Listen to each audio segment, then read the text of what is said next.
Diabetes has been spiraling in epidemic proportions. It is one of the most devastating diseases affecting all age groups and walks of life. To date, a staggering 387 million people worldwide are said to be living with some form of diabetes, and alarmingly, that number keeps increasing. While there is no cure for diabetes, Long Island, New York-based Altucell is collaborating to find a cure for diabetes. We have a really inspiring personal story from the company's founder, Gary Harlem, who makes his very first appearance right here on New to the Street. Gary, welcome to New to the Street. Thanks for joining us here in New York. Thank you. I appreciate you having me. It's our pleasure. Let's get right to it now. Tell me the story, and our viewers the story, about the story behind Altucell.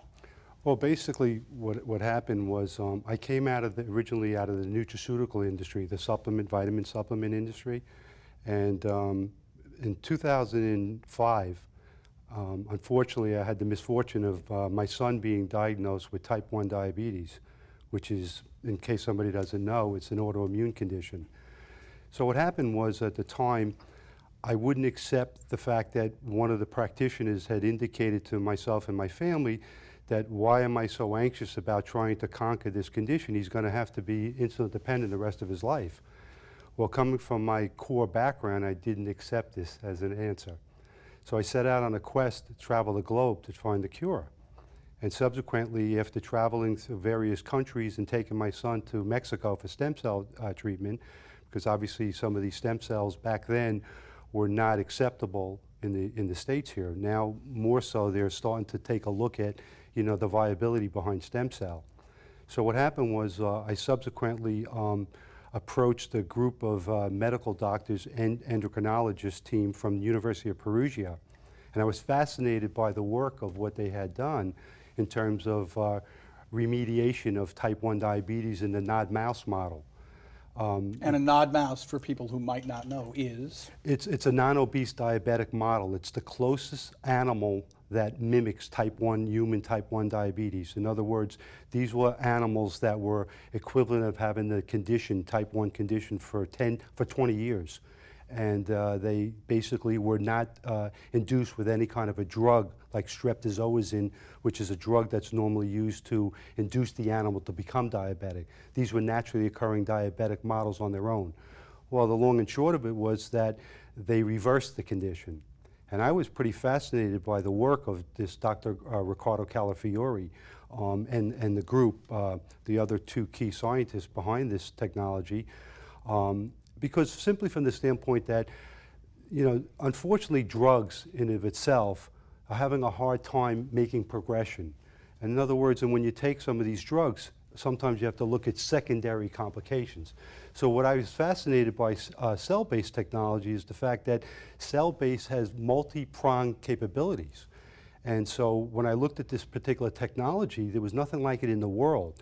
My guys from Italy evolved using islet cell technology, and they saw that it really didn't hit home until they discovered miraculously in 2009 what was called Sertoli cells. And these cells have all types of fascinating viability in terms of peptides and growth factors. There's a long history of Sertoli cells that anybody can look up. So what I did was I wanted to really wrap my arms around this technology and gravitate towards this because I wanted to cure my kid and then parlay this into helping to cure other kids potentially with this devastating condition. So what I did was I made a second trip up to the University of Perugia, and I met with one of the key personnel there, the rector of the university, and long story short, I wound up taking over the technology and scaling up the technology, meaning the 2 worldwide patents, which is very important for investment purposes because, companies want to know, who owns the rights to this, phenomenal technology. And Altucell, I formed the company Altucell in 2010 of July, and we've been scaling up the technology since then with fascinating results, not only for type 1 diabetes, but also for other autoimmune conditions as well. We reverse colitis, encephalomyelitis, Laron's syndrome. We're looking at doing some studies for neurodegenerative. We have some science behind the benefits of neurodegenerative, like Parkinson's, and also ALS with dystrophic animals in various locations.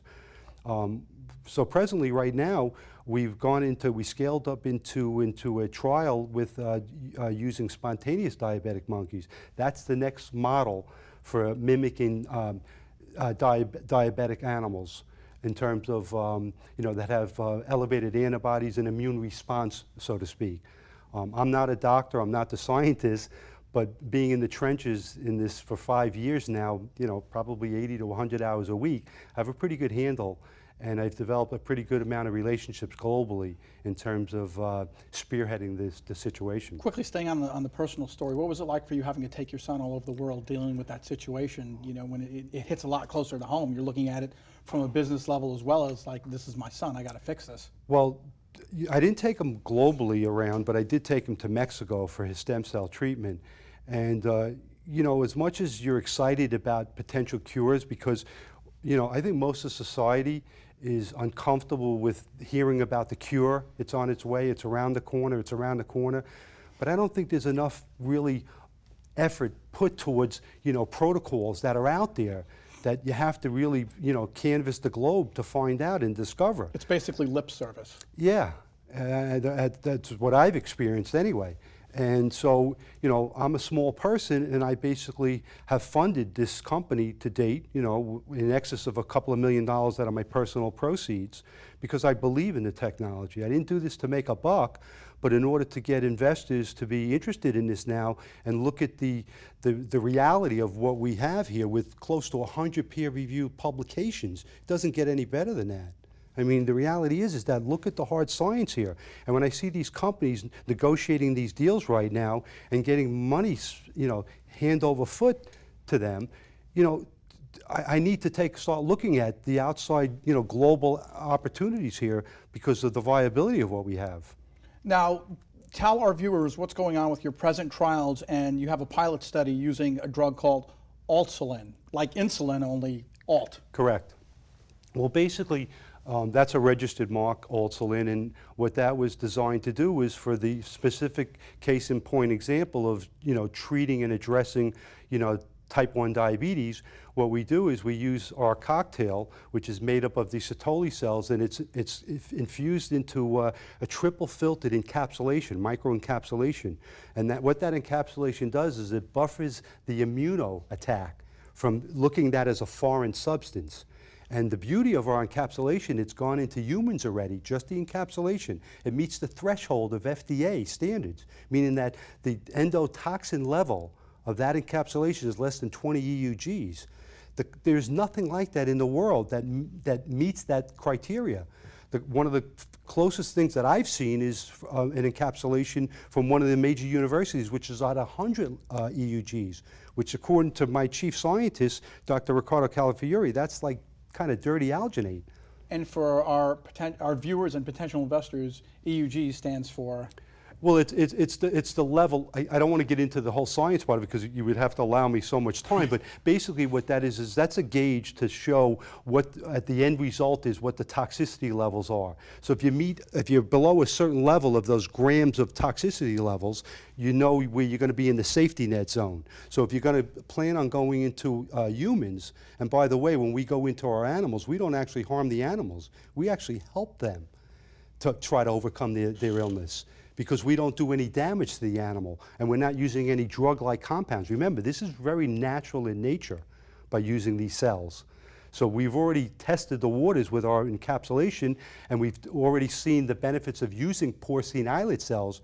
And these cells come from, from SPF certified pigs that don't have any antiviruses or any contaminations, cross-contaminations or anything like that. So the safety net is there, but what we have discovered in using our Sertoli cells now, that the beauty of the Sertoli cells is that they have the ability to remodulate and regenerate with one transplant.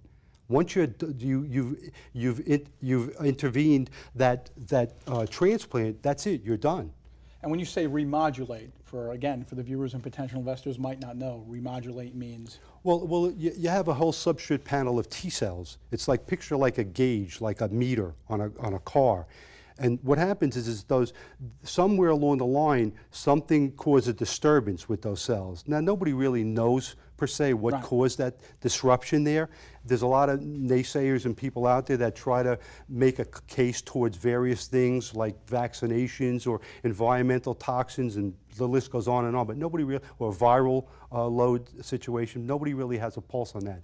But for the most part, what happens is that when there's a dysregulation there, and in the case of type 1 diabetes, those certain T cells that are defective attack those healthy beta cells, which is the little sac Right. below the pancreas area. So that becomes a concern because you no longer have the capacity to facilitate that hormone mechanism that releases to actually transport that into the level of the hormone that signals to secrete insulin. Okay. Can you tell me about Altucell's delivery system? It's truly amazing. It truly is remarkable that if you look at the studies and the science behind, our encapsulation in 2005, in 2011, you could look in diabetes care, and it tells the whole story behind our triple filtered encapsulation. Now, the point of the situation is with the encapsulation, it's not so much that you're using alginate like other companies have discovered the benefits of alginate and the polymers. It's the way it's filtered, that we filter it down to such a finite level that it's able to, act as a host to the recipient in a very comfortable, compatible way with a tremendously high level of delivery mechanism.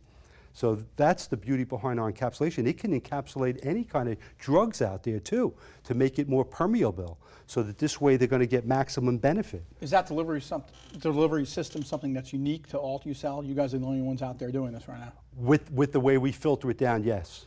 And the data behind the research? It's 100% there. We have, all types of data to support the delivery system, to show the encapsulation. As a matter of fact, some of the major universities right now are honing in on our encapsulation and taking a look at our encapsulation as a methodology to help them get past go.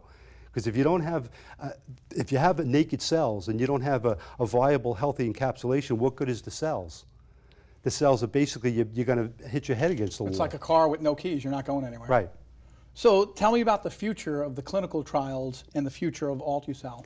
Okay, well, basically what we're going to do is we're going to also do another round of monkeys, spontaneous diabetic monkeys, to basically validate what we've already seen in terms of the few monkeys we've done. And shortly thereafter that, we're gearing up for going into what's called proof of principle.